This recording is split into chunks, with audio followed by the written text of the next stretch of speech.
Hi there, hi there, hi there. Hello, everybody. You are tuned into Non-Wealth. My name is Neo. And my name is Lebu. So now, we went through a live this past weekend, and man, anything that could go wrong actually went wrong. So now how we actually trying to make up for it is that we are actually going to give you a quick review of what we went through in the weekend. True. I mean, the information here is quite strategic. Hence, we were like, you know what? We will repackage the information so that we can bring it to you. Because what this information does is that we talk about the 5 reasons. We talked about the reasons why banks might actually reject you. So if you do have this information, this can be something that you can practically apply in your property journey, and you can actually have a better advantage in terms of applying for that home loan or applying for that property investing opportunity, man. So now, whilst we're still on that, please do actually send us an email at property@nonwealth.co.za. We're looking forward to hearing from you. So now let's continue with the conversation. First thing that we actually wanted to talk about is that no credit is the same as bad credit, right? So now with the credit history, what they're trying to do is that they're trying to see if you are able to actually manage money. So now if you were not able to take any credit thus far, that means you do not have a credit history, which ultimately means that in the eyes of the bank, you can't actually handle credit. So now the first thing to actually look out for is that do you have a credit score that's actually good for the bank to actually view it? Because obviously, I mean, you too, if someone would come to you and ask you for $1 million without actually having a relationship with them, it's going to be close to impossible for you Even to when you actually. do have that relationship, man. Exactly. It's going to be close to impossible for you to actually give them that money. But now, if they have been actually borrowing some money and then paying you back, then you're more likely to borrow them. So now the same concept happens with the bank. So now what the bank wants to do is that they want to actually check if you are able to actually manage their money so that they can actually give you more money. True. I mean, I think this doesn't only apply to us when we start. I mean, this is one of those topics that's quite sensitive because somebody will be like, you know what?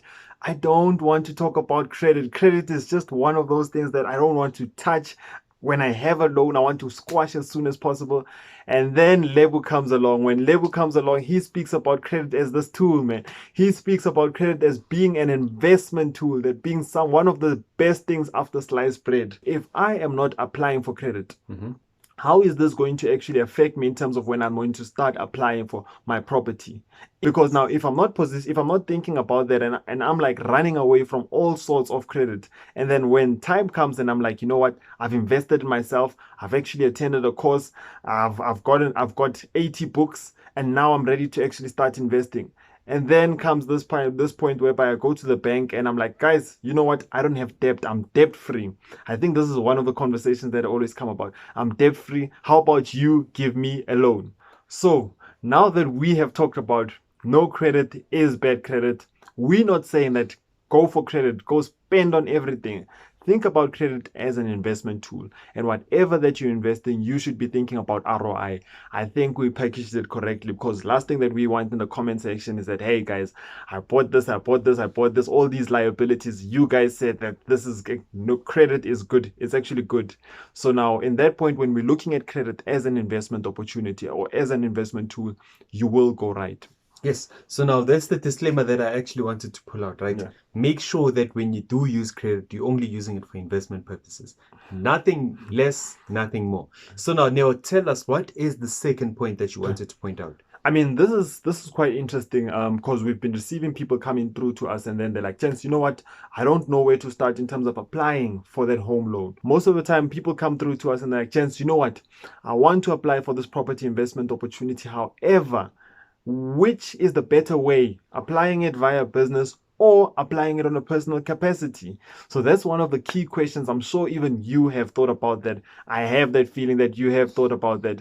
So now it's quite interesting because you need to look at the pros and the cons. And most of the time that if you do not have, just like we did mention on the previous point, that if you've never had that track record whereby you've been getting money in that business account, you've been paying credit or you had credit under that business account, your income and expenses have been coming through, it's going to be quite difficult for the bank to actually track that and give you a loan on that regard. So it's very important that knowing that when I'm applying for a home loan under business in comparison to when I'm applying for a home loan under personal capacity, it's going to be quite different because if I'm applying it on a personal capacity and I have been employed for the past, let's say, a year, I'm going to have my pay slips that I'll be submitting.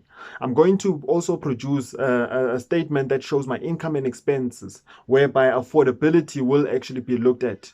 Yes. So now when you're looking at your business and when you're looking at your personal, they are going to be actually looked at in two different ways, right? Yeah. So now let's look at your business first, right? So now with your business, they're going to want your income and expenses first, right? After looking at your income and expenses, then they're going to be looking at the past 5 years. Some of it, sometimes they're looking at your 6 months, right? If the past 6 months you've actually been getting money consistently and your business has actually survived for the past 5 years, Sure. that's the criteria that they're going to be looking at.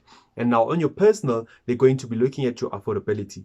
Are you able to actually afford this particular credit? Sure. So now, are you able to afford the 8,000 that you'll be paying on a monthly basis to that particular bank? So now I know with a lot of people, what they do is that they have all of their expenses. After getting all of their expenses, they're left with nothing at the end of the month. Please do not have a zero account balance, right? Just have some money that is left over for the next 3 months. If you are actually going to be buying the property in the next 3 months, you know that you have the past 3 months whereby you actually have been saving a lot of money for the past 3 months. In that way, the bank then sees that, okay, this person is able to actually manage money, and they are actually able to actually keep some money at the end of the month for them to pay this particular bond. So property investing is not like one of those instances whereby I wake up today and I'm like, you know what, I'm going to be a property investor. I need to prepare myself in terms of affordability. So if I'm going to run numbers in terms of the house that I want, and I can see that their house wants about, let's say, 8,000, I know that my income and expenses, my net, if I'm looking at my income and expenses, the net that's left behind within my bank should be around 10,000 to 12,000. In that way, actually, it should be more than that, because you don't want, the bank is not going to look at, okay, this is the only money left, the 8,000, so you're going to be breaking even, so you'll be balanced.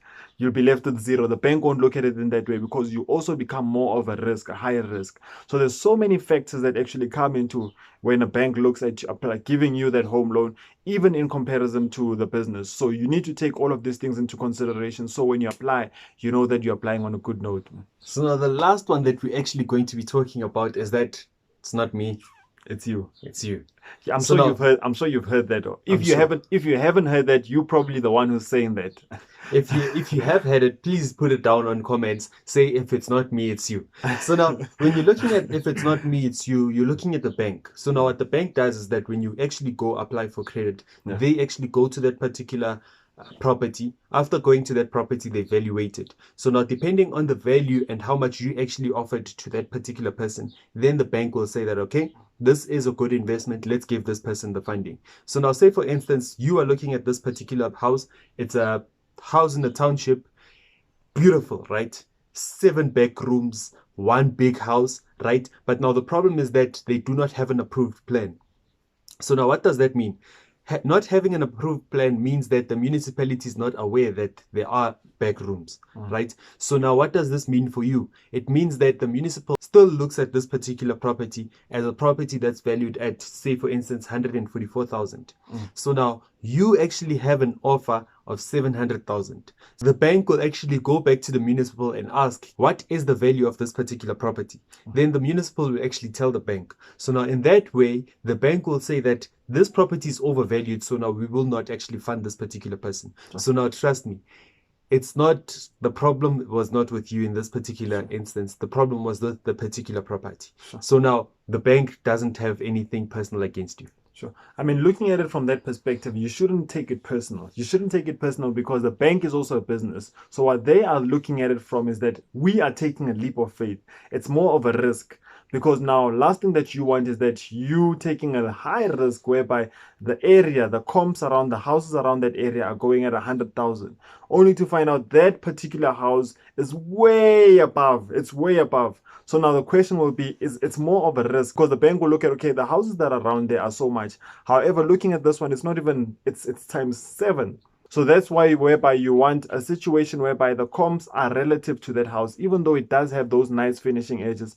But the bank doesn't want a situation whereby you won't be able to pay for it if you do default by chance, and then only to find out that it will be hard for the bank to resell it, because now it won't be your problem anymore, it will be the bank's problem. So they are looking at it in terms of a risk assessment mode. So even you, in terms of buying cash, I think this is what you can take away from this. If you are buying cash, look at the true value of that property. Look at the comps around that area. How much are they charging it? So that going into the deal, you are aware of what you're going into. Man, we really hope that you got a lot of value from this. If you did, please put down a pro down below, right? So now the first one and the second one, make sure that you're actually putting it down.